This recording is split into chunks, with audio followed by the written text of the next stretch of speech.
दादांनी पत्रकार परिषदेमध्ये ज्या गोष्टी सांगितल्या त्या किती खऱ्या आहेत? दहशत म्हणजे अशी होती, एखादा कार्यकर्ता आपला प्रचार करतो, त्याला चुकीच्या ट्रॅकवरती अडकवलं जातं आणि परत 9 वर्षांनी लोक तुमच्यावरती का विश्वास ठेवतील? ज्या काही चुका झाल्या त्या मान्य करून अजितदादांशिवाय शहराला पर्याय नाही. महापालिका निवडणुकीला ज्याचा कनेक्ट जास्त आहे त्याला लोक मतदार देणार.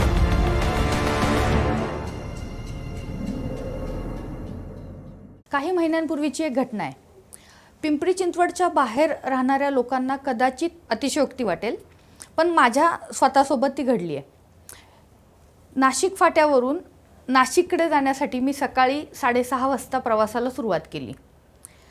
सकाळी 6:30 वाजता प्रवासाला सुरू करण्यामागचं महत्त्वाचं कारण होतं की मला चाकण लवकर क्रॉस करायचं होतं, कारण ट्रॅफिक सुरू झालं तर पुढच्या प्रवासाला किती वेळ लागेल याचा अंदाज मला अजिबात येणारा नव्हता. पण झालं असं की मी नाशिक फाट्यावरून निघाले आणि मोशीच्या देहू फाट्याला पोचले आणि तिथे तब्बल 2 तास अडकले. सकाळची वेळ होती, साधारणतः 7:15 वाजलेले असतील आणि 2 तास मी देहू फाट्याला अडकले आणि नाशिकमध्ये पोचायला मला दुपारचे 3:30 वाजले. त्यानंतर दुसरा प्रसंग, संगमनेरवरून परतीचा प्रवास सुरू केला. रात्री 12:30 वाजता पुन्हा एकदा त्याच देहू फाट्याला अर्धा तासासाठी अडकले. नाशिक फाटा ते मोशी हे अंतर साधारणतः जास्तीत जास्त 4 किंवा 4.5 किलोमीटर असेल. 4 किंवा 4.5 किलोमीटरच्या अंतरासाठी मला 2 ते 2.5 तास लागत असतील, तर मला वेळेत पोचण्यासाठी किती लवकर निघावं लागत असेल हा विचार नेहमी करावा लागतो या मार्गावरून प्रवास करताना. त्याच प्रभागातले एक उमेदवार आज माझ्याशी आसपासच्या या किरण कार्यक्रमामध्ये बोलण्यासाठी आलेले आहेत. त्यांचं नाव आहे वसंत बोराटे. नमस्ते ताई. मोशीपासून इथं यायला आज तुम्हाला किती वाजले? मला 20 मिनिटात आलो मी. 20 मिनिटामध्ये आला. दुपारची वेळ होती.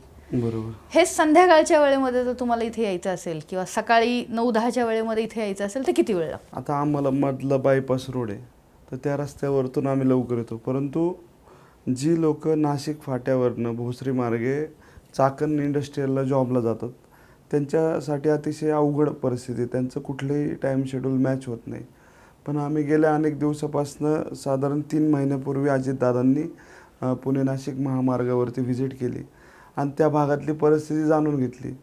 तर ज्यावेळेस पिंपरी चिंचवड शहरामध्ये अजितदादांनी जे काम केलं तर 2017च्या पूर्वी, ती परिस्थिती आणि सध्याची परिस्थिती, भौगोलिक परिस्थिती आपण जर पाहिली तर त्या आमच्या भागाचं पॉप्युलेशन त्यावेळेस अतिशय कमी होतं आणि आत्ताचं ते कमीत कमी 20 पटीने ते पॉप्युलेशन वाढले आणि साधारण कामगार वर्ग त्या भागात जास्त आहे. तो चाकण, भोसरी, रांजणगाव ह्या भागाशी इंडस्ट्रीयलशी संलग्न कामगार वर्ग त्या ठिकाणी राहतो. त्यामुळे सध्याची आमच्या सर्वात महत्त्वाची जी गरज आहे ती म्हणजे ट्रॅफिक. त्यावरती आम्ही काम करतो आहे. वारंवार अनेक मागण्या अजितदादांबरोबर आम्ही केल्या. तर पुणे नाशिक हायवेचं काम ज्यावेळेस चालू होईल त्यावेळेस होईल, पण त्यावरती पर्यायी मार्ग काय काढायचे.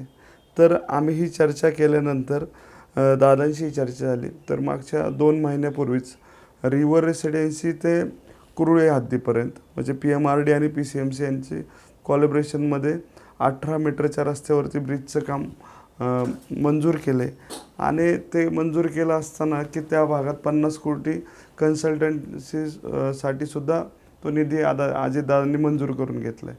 निश्चित जे काम आपल्याला हायवे रोडच्या कामाला कुणालाही माहिती उशीर होतो, परंतु जर ट्रॅफिकच्या इंडस्ट्रीयल कामगारांसाठी एक सोल्युशन म्हणून बेस्ट सोल्युशन दादांच्या माध्यमातून आपल्या शहरासाठी. पण गेल्या 9 वर्षामध्ये तो जो सगळा भाग आहे तो प्रचंड झपाट्यानं वाढला. बरोबर. इमारती मोठ्या मोठ्या तिथे झाल्या. पायाभूत सुविधा ज्या आहेत त्या 9 वर्षामध्ये काय नेमक्या तिथे झाल्या? आता आपण परिस्थिती 17 ते 22 या कालखंडात मी नगरसेवक म्हणून काम केलं. ज्या पद्धतीने अजितदादांनी Chikhli Moshi BRT road develop केला, कुदळवाडीचा रोड डेव्हलप केला, स्पाईन रोड डेव्हलप केला, परंतु इंटरनल रस्ते आमचा DP प्लॅन अर्धवट फायनल असल्यामुळं ज्यावेळेस नगरसेवक म्हणून मी निवडून आलो त्यावेळेस आमची पहिली मागणी होती की बाबा आम्हाला DP मंजूर करून द्या, जेणेकरून तिथले स्थानिक शेतकरी असतील, तिथले कोणी इन्व्हेस्टर येणारे असतील तर निश्चित त्यांना त्याचा फायदा होईल आणि त्या भागाचा इंटरनल रस्ते संपूर्ण झाल्यावरती त्या भागाचा मूलभूत विकास होईल, उद्योजकांना चालना मिळेल असा दृष्टिकोन आम्ही ठेवला होता. परंतु DP फायनल न झाल्यामुळं इंटरनल ट्रॅफिक ब्लॉकेज ज्याला आपण म्हणतो ते त्या ठिकाणी झाल्यामुळं सगळा लोड हायवेवरती येऊ लागला. मग लक्ष्मी चौकापासनं ते तुम्ही सांगितलं देहू फाटाची ट्रॅफिक, तसेच मार्केट च्या इथली ट्रॅफिक, त्यानंतर तुम्ही पुढे गेले तर जुना जकात नाका होता, त्या ठिकाणची ट्रॅफिक, हे सगळं मिसमॅच होऊन तो जो 1.5 किलोमीटरचा पॅच आहे तो पूर्ण ब्लॉक होतो आणि त्याचा संपूर्ण रोड हायवेवरती येतो. म्हणून जो डुडुगाव या ठिकाणी एक ओव्हरब्रिज नदीवरती खूप वर्षापासून काम चाललं, तो अर्धवट होता, त्याच्या संदर्भात आम्ही अजितदादांशी चर्चा केली. निश्चित यावरती सोल्युशन हायवे हा पर्याय नंतर आहे, परंतु आता इमिजिएट लेवलला कोणत्या गोष्टी करता येईल त्याच्यावरती आम्ही.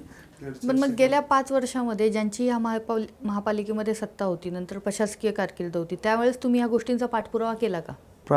प्रशासकीय कार्यकर्ते तुम्ही जर पाहिलं तर 2 वर्ष आम्हाला कोविडचे लागले आणि त्यानंतर बरीचशी कामं ठप्प झाली. तर ती ठप्प होत असताना 2017 ते 20पर्यंत मी महत्त्वाचं जे काम केलं ते चिखली आणि मोशीला एकत्र कनेक्ट आणण्याचं काम केलं, ते म्हणजे शिवरस्ता हा 24 मीटरचा रोड आहे. त्यात भरपूर दळणवळण इंटरनल तुम्ही म्हटले की यायला वेळ का तुम्हाला लागला, आम्ही हायवेकडनं न येता आम्ही शिवरस्त्यावरतून मोशीतनं यायला आम्हाला इझी पडायला लागलं. असे इंटरनल रस्ते झाले, परंतु हायवेला कनेक्टेड जे DP आहेत हे जर झाले तर निश्चित त्या परिसरात फायदा होईल, हे आम्ही व्हिजन ठेवून काम करतो. मोशीमध्ये कचरा डेपो पण आहे, त्याचा त्रास त्या भागातल्या लोकांना काय होतोय? तो तुमच्या प्रभागात येतो का? आमच्या प्रभागात नाहीत, परंतु आमच्या मोशी गावात येतो. तर काल मी एका सोसायटीमध्ये गेलतो, तर त्या लोकांनी मला विचारलं की कचरा डेपोवरती तुम्ही काय करताय? म्हणलं वेस्ट टू एनर्जी प्रोजेक्ट चालू आहे. परंतु त्यांचं म्हणणं असं आलं की जरी तुमचे सगळे प्रोजेक्ट चालू आहे तर त्याचा स्मेल आमच्या सोसायटीपर्यंत येतो आहे, तर ह्याच्यावरती तुम्ही काहीतरी सोल्युशन काढा.